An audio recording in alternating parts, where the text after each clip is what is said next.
Alright, Algebra Concepts, quiz number 2 is day 10.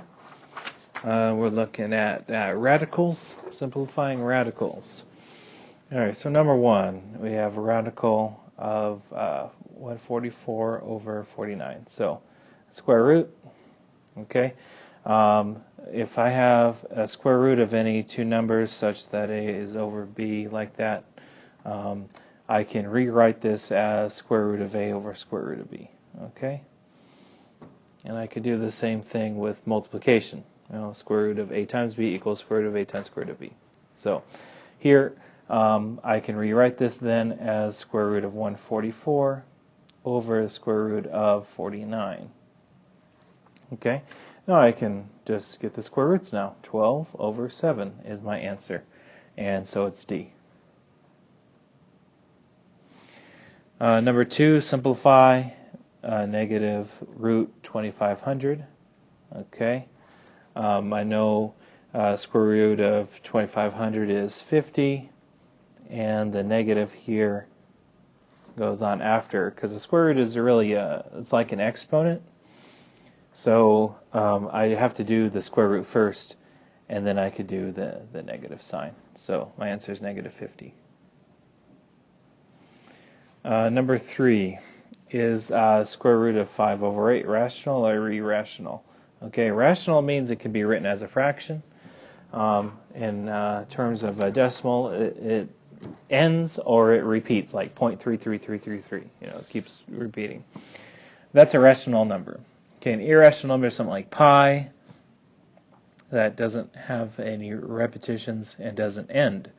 So the question is this a rational number? Well, could you get the square root of 5 and the square root of 8? Well, you could get the square root, but are they going to be whole numbers? Are they going to be integers? All right. So what are our perfect squares? We have 1. Square root of 1 is 1. Square root of 4 is 2. Square root of 9 is 3. So on and so forth. So, these fall into that. Well, you can't get a whole number square root for 5, and you can't get a whole number square root for 8. So the answer is irrational. It'll be a decimal. It'll be in decimal that doesn't repeat and doesn't end. Okay, and number 4 is pretty much the same way as square root of 13, irrational. Okay, and it's irrational because I can't get a whole number. 13 is not a perfect square. So the only ones that are around 13 would be 9 and 16. Okay, so the square root of 13 is somewhere between 3 and 4. Okay, but it's going to be an irrational number. Between what two consecutive integers is the square root of 151? Okay, you got to remember your perfect squares. What's the lowest perfect square but less than 151, and what's the one that's greater than 151? Well, I know 144 is a perfect square, and I also know that 169 is a perfect square because 144 is 12 squared, 169 is 13 squared. Well, 151 is in the middle of these two, so I know that the square root of this needs to be somewhere between 12 and 13. So my answer is C. The square root of this, if I take the square root of that, is going to be in between the square root of that and the square root of that. So it's between 12 and 13. And that's my answer. Okay, number 6. Solve x squared plus 2 equals 6 by graphing the Raelynd function. Of course, you have choices here in multiple choice. If I were doing this, it would be x squared. I'd move my 6 out to have x squared by have the everything on one side, and I get x squared minus 4 equals 0. Okay. So now, all right. So with x squared minus 4. We know that the problem is going to look kind of like that. So we can actually eliminate A And so we have B, C, and D to work with now. We have x squared minus 4. So that means it's going to be down here. It's going to cross right there. And I know that x squared minus 4, we can factor that. It's actually the difference of two squares. X minus 2 times x plus 2. And so equals 0. Now, the thing is, if that equals 0, then what do we need for each of these to equal 0? Because 0 times anything is 0, right? So x minus 2, when does x minus 2 equal to 0? And when is x plus 2 equal to 0? Well, x minus 2 is 0 when x is positive 2. And x plus 2 is 0 when x equals negative 2. So it will equal 0 at 2, around there, and negative 2. So it crosses at those 2 points, and then we can make our little, just like that. Let's cross at 4. Okay, and so the only one that matches that is going to be C, because it's got to cross out there at 4, and the only one that does that is C, so we know that must be the answer. Number 7, solve the equation using square roots. So we have 7x squared plus 6 equals 13. Okay, we just get x by itself basically, just like you were used to doing. 7x squared is going to give me 13 minus 6 is 7. Alright, and then divide both sides by 7. So x squared equals 1. And you get the square root of both sides. And square root of 1 is two numbers. Okay, plus or minus 1. Plus or minus 1. So the answer is D. It's plus or minus 1. We'll give you the solution for either one. These two will both make this equation true. All right, because you're squaring the x. So it could be a negative or a positive. We'll still give you positive 7. When you multiply it, and plus 6 will give you 13. Okay. Next one, number 8. Kind of same, pretty much the same thing. X squared plus 20 equals 4. Again, you guys subtract 20 from both sides. And x squared equals negative 16. Okay, when you try to get a square root of this, you're going to run into problems. How do you get a square root of a negative number?